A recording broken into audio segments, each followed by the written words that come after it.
जय भीम मित्रांनो, पुन्हा एकदा आपल्या सगळ्यांचं स्वागत आहे माझ्या चॅनलवर, ज्याचं नाव आहे बाबासाहेब 973. मित्रांनो, चॅनलला सबस्क्राईब करा, लाईक करा, शेअर करा, कमेंट करा. कारण असे केल्याने यूट्यूब आपले हे जे तत्त्वज्ञान आहे, बाबासाहेबांचे गौतम बुद्धाचे तत्त्वज्ञान जे तुम्हाला वाचून सांगत आहे, ते जास्तीत जास्त लोकांपर्यंत पोहोचवते. ठीक आहे. आणि महत्त्वाचं म्हणजे व्हिडिओ शेवटपर्यंत बघा म्हणजे ऐका. मला बघण्यात काय अर्थ नाही, मी फक्त ते जे लिहिलेलं आहे ते मला सांगायचं आहे. तर ते ऐका शेवटपर्यंत केअरफुली, कारण त्याच्यात काय लिहिलेलं आहे बाबासाहेबांनी, गौतम बुद्धाचे तत्त्वज्ञान काय आहे. ठीक आहे, तर शेवटपर्यंत बघा. चला, तर आपलं वाचन बुद्ध आणि त्यांच्या धम्माचं तिसरा खंड भाग पहिला, त्याच्यातील पहिलाच प्रकरण, याचा एक व्हिडिओ बनवलेला आहे. ठीक आहे, त्याच्या लिंक तुम्हाला भेटून जाईल डिस्क्रिप्शनमध्ये. तर या प्रकरणामध्ये पुढे काय लिहिलं आहे बघा. भिक्खूंनो, 5 प्रकारच्या दुर्बलता आहेत, त्या साधनेला बाधक ठरतात. त्या कोणत्या? जीव हिंसा, चोरी, काम, मिथ्याचार, असत्य भाषण, आळस वाढवणाऱ्या मद्याचे सेवन, म्हणजे दारूचे वगैरे सेवन. या 5 दुर्बलता साधनेतील अपयशाची 5 कारणे आहेत. साधनेतील ह्या 5 बाधा दूर झाल्यावर 4 प्रकारच्या सावधानतेचा म्हणजेच स्मृती उपस्थानाचा मनात उद्भव होईल असे वागले पाहिजे.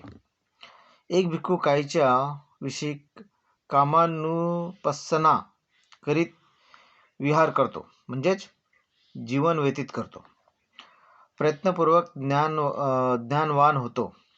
जागरूकतेने इहलोकात विद्यमान लोभ आणि द्वेष याची जाणीव ठेवून त्याच्यावर नियंत्रण ठेवून कामानुपස්සना करीत तो जीवन व्यतीत करतो. हे बघा, नियंत्रण ठेवून, याच्यामध्ये नियंत्रण ठेवून लिहिलेलं आहे बाबासाहेबांनी, आणि गौतम बुद्धाचे तेच म्हणणं आहे, नियंत्रण ठेवा. बरोबर. आणि वेदनांना त्या केवळ वेदना आहेत असे मानून जीवन व्यतीत करतो. चित्त हे चित्त आहे असे म्हणून जीवन व्यतीत करतो. चित्तात उत्पन्न होणारे विचार हे केवळ चित्तधर्म आहे. म्हणजे मन आहे तर मन म्हणजे चित्त, त्याच्यात विचार तर येणारच. चित्तधर्म आहे असे म्हणून ते प्रयत्नपूर्वक जागरूकतेने, हे बघा याच्यात काय लिहिलं आहे, प्रयत्नपूर्वक जागरूकतेने आणि स्वाधीन चित्ताने सर्वसामान्य लोभ आणि असंतोष यावर नियंत्रण ठेवतो. हा अतिशय महत्त्वाचा भाग लिहिला आहे बघा याच्यामध्ये. प्रयत्नपूर्वक, जागरूकतेने आणि स्वाधीन चित्ताने सर्वसामान्य लोभ आणि असंतोष यावर नियंत्रण ठेवतो. कंट्रोल, जागरूकतेने सगळ्या गोष्टीने. जेव्हा साधनेतील या 5 दुर्बलता दूर होतात तेव्हा 4 प्रकारच्या सावधानतेचा उदय होतो. अशा पद्धतीनं याच्यामध्ये लिहिलेल्या प्रकरणात. आणि प्रकरणाचा आणखी एक भाग आहे पुढे, तो थोडासा मोठा होणार. तर या चॅप्टरमध्ये, या व्हिडिओमध्ये आपण एवढंच घेऊया. तर मित्रांनो, जे काय मी व्हिडिओ बनवत आहोत ते केअरफुली, लक्षपूर्वक ऐका. ठीक आहे, लोक बरेचसे वाचत नाही, निदान ऐकू तर शकतील. आणि व्हिडिओला जास्तीत जास्त लाईक करा, शेअर करा, कमेंट करा, आणि चॅनलला सबस्क्राईब करा. कारण असे कराल तर यूट्यूब जास्तीत जास्त लोकांपर्यंत हे तत्त्वज्ञान पोहोचवेल.